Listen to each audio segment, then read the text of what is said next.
bëgguñu Sénégal ne ci jàmm. ñooñu ñaana. Man. da ngay est-ce que doo ko laaj ndaw ñu lijjanti leen ndax ñun jàmm ñu jik fi ñu jaar yëpp oui mami. coow lii kan lay profiter. Non, mais ça ne profite à personne. Et ce n'est surtout pas une très bonne image pour l'armée sénégalaise. Dañu ne ñoom c'est la grande muette. Donc c'est des gens qui obéissent aux ordres. Le président de la République Bassirou Diomaye Faye dafa am compétence wu élire ak fal ku ko neex itam. Parce que mooy supérieur am te pour man un ordre il reste un ordre il reste à être exécuté point barre. Je ne comprends pas polémique bi yëpp fan la jóge. Et pourquoi d'ailleurs ñu bëgg sax faire de cette affaire-là tout un tollé. Parce que pour man ça entre dans le cadre normal des choses. Oui. te li koy gën a firndeel sax mooy décret bi na bu doon wax léegi décret 2024-873 bi nga xam ne président Sall moom moo ko fii jëloon te muy fixer le statut particulier, définir aussi la mission des attachés de défense. Je vais te le dire. Ouais. Le dit article. Ouais. Qu'est-ce qu'il dit? Le dit décret dit, dans le cadre de la mise en œuvre de la politique de défense, il est créé auprès de certaines représentations diplomatiques sénégalaises et conformément à l'organigramme type des postes diplomatiques, une mission militaire permanente placée sous l'autorité d'un officier général ou supérieur des forces armées, chef de mission militaire. Bu ne l'officier chef de la mission militaire prend l'appellation d'attaché de défense et de sécurité près l'ambassade du Sénégal au pays d'accréditation. Ce décret est un décret de l'ancien président Macky Sall. Ce n'est pas celui du président Bassirou Diomaye Diakhar Faye, bien que d'accord naa ci ne am na liberté wax dëgg yàlla mu tàbb ko neex. Et pour man est-ce que dañu ko war a jàppee ni dafa wàcc gëddu Kandé, parce que Kandé il l'a Mansour l'a dit et c'est vrai, c'est quelqu'un qui a beaucoup fait par rapport ak crise casamançaise bi notamment. Donc je pense que mérite la sax parce que boo yeggee yenn grade yi armée ça veut dire que tu as dû faire beaucoup d'efforts pour que nga mën a accéder foofu. Le président de la République qui notamment ki nga xam ne moom moo nekk au-dessus de tout cela, quand il prend certaines décisions, pour man dina jël en compte le profil de la personne bi nga xamante ne moom lay tànn, et peut-être que il a une mission particulière bu nga ko attribuée. Donc ce que je ne comprends pas, c'est qu'aujourd'hui pourquoi cette grande muette qui était muette depuis très longtemps a commencé vraiment à faire du bruit, et je me demande est-ce que même ce bruit vient même de la grande muette en réalité. Man xëy na suspicion bi muy am ci loolu laa am. Je veux dire, pourquoi les gens alimentent tout ce débat-là dans les débats de télé, et pourquoi vouloir donner enfler dossier bi jox ko benn ampleur. Si fekkente ne dafa bëgg moom mu daal di contester décret bi nga xam ne moom la ko président bi def, alors soit qu'il le fasse. Je pense que ce ne sera pas la première fois dans l'histoire de l'armée que des choses comme ça se produisent. Su fekkee c'est un poste également boo xam ne correspondre ko, il a le droit de demander xëy na peut-être une toute autre nomination wala beneen affectation fenn foo xam ne fa la gën a sentir boppam. Ndax dañu koy gis aussi autant dans les directions, bien que l'armée c'est une toute autre réalité. Voilà, donc pour man tant que DIRPA bi nga xamante ne moo yor communication armée bi génnul pour am ci une communication franche et claire par rapport à cela, j'aimerais que les gens soient prudents sur vraiment les commentaires à comment on apprécie les décisions yi nga xamante ne moom la ci chef d'État bi jël. Et une décision du chef de l'État est une décision du chef de l'État. L'armée se doit d'appliquer les décisions du chef de l'État, point barre. Est-ce que comprendre ni ci fusiller le comportement de Madiambal Diagne ak aussi Mamadou Ibra Kane commentaire bi mu ci def. Non, Madiambal xam nga man moom sincèrement Madiambal moom ce n'est pas pour man une personne boo xam ne dama ko jàppee une personne de référence. boo bëggee dégg sincèrement lu nit la koo xamante ne maanaam man daf may choisir orientation ma koy suivre. Voilà, comme yàlla def na nag dans ce pays on est doté quand même d'une certaine intelligence. Et Dieu sait qu'on n'a pas envie d'être des moutons de Panurge, c'est-à-dire nous on ne suit pas un troupeau bêtement quand même.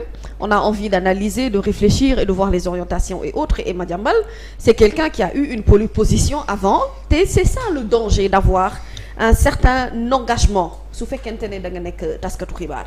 À la limite, si on se demande la casquette du journaliste est toujours là ou pas par rapport à la personne qui porte le chapeau, je veux dire que après pour kooku nga mën a jox orientation ñeneen ñu war a mën a xalaatee fi nga bëgg ñoom yow ñu xalaatee ko, loolu beneen débat la ak beneen sujet la. Li ma xam daal mooy man armée li ma leen xamee mooy discipline, li ma lay xamee mooy répondre aux ordres, li ma leen xamee mooy exécuter lépp leen loo xamante ne dañ leen ko sant. Ça a toujours été comme ça et c'est pas demain que le monde va changer. Maintenant, le président de la République a pris une décision. C'est lui qui nous apprend qu'il y a un problème en réalité.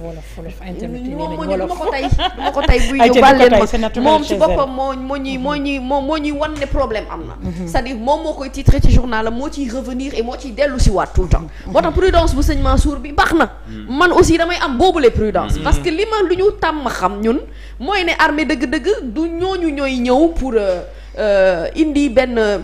tooyu booyu boo xam ne dañ ko war a exposer sur la place publique di waxtaanee ci loo xam ne à la limite on n'a pas tous les éléments de réponse concernant lu ci bëri li ñu xam daal mooy décret am na décret bi président Macky Sall moo ko fi jëloon moom il y a des séries de nominations yoo xamante ne mu ngi am parce que gouvernement bu bees la buy door a toog di door a installé wu donc certainement dina am ñoo xam ne ce sont des personnes de confiance ñoom la ñuy teg ci yenn postes yu stratégiques yi et pour man ba quelqu'un qui a déjà été général c'est pas pour autant que ça ay galon yi ñu la takkal dañu koy décrocher donc dañ lay jëlee xëy na peut-être ci benn dëkk yóbbu la ci benn dëkk parce que xëy na sensibilité dëkk boobu moo tax wala leneen lañ la fay soxlawee pour man problème bi nekkul ci Kandé nekkul sax ci armée c'est juste que dañu bëgg indi benn polémique boo xamante ne alimenter ko ci sur les plateaux de télé les gens en parlent mais qui a intérêt à faire ça qui a intérêt à donner cette publication là qui a intérêt à ce que on en parle sur les plateaux ou à la limite qu'on veuille taper dans un certain sens le président de la République ne va pas poser benn acte boo xam ne day teg benn tànk ci kanam di arrière di reculer parce que dara xewu fii y a pas de crise luy war a mën a tax Diomaye di wax dara naan naa ci delluwaat ginnaaw parce que pour une nomination c'est une nomination quand même na simple rek comme ni ko président bi jëlee ñoom it ñu exécuter comme ni ñu ko daan exécuter et ñi ci war a wax ngal la bu ñu demee bañ ciy wax nañu teg ci sunu ay loxo ay éléments yu wóor yoo xamante ne on peut en débattre parce que parler de l'armée n'est quand même pas chose facile et ce n'est même pas donné aux civils ñuy xuus ci loo xamante ne sax maîtriser wuñu ko bu baax mais daal xam naa ne décision président de la République Madiambal reste Madiambal moom ak ñeneen ñu muy àndandoo di jàmb ba bu ñu jógee rek du ñoom ñoo ñu orienté fi ñuy wax. En parlant de Madiambal il faut que ñu daal di dugg ci presse mënul ñàkk. mënul ñàkk de et ça change Mamadou Ibra Kane juste en fait oui bu dee bëgg nga ci yokk dara ayca il le faut. maa ngi gis ci au niveau de son épaule là l'infanterie aux États-Unis c'est les GIs quoi. mooy nga xam ne franchement moom sëriñ bi xeex rek lañ ma donc juste préciser que ne bi décision bi di ñëw moom déjà il était daf ko fekk mu nekk dooji ñëpp xam nañ ne fa la ñuy defee suñu yenn exercice militaire c'est dans le Louga te ñëpp xam nañ ne période bi aussi tamit dafa tàng mais miin nañ ko il était en exercice militaire multinational à African Lion 2024 organisé par le commandement des États-Unis d'Amérique pour l'Afrique. Mission boobu elle a pour objectif de renforcer les capacités communes de défense des armées pour contrer les menaces internationales et les opérations extrémistes violentes. Donc cette mission aussi ou bien centre d'entraînement tactique des armées sénégalaises de Dodji, ça réunit 900 militaires américains, des Hollandais et des Sénégalais pour améliorer l'interopérationnalité des forces armées des pays partenaires. Juste pour wax la ne nit ki. Oui. Vraiment c'est un vrai homme de terrain quoi. Léegi nag bon on verra de ce que sera comment dirais-je encore de ce que sera comment dirais-je encore le fait qu'il ait décidé d'attaquer le décret du chef de l'État et on verra mais daal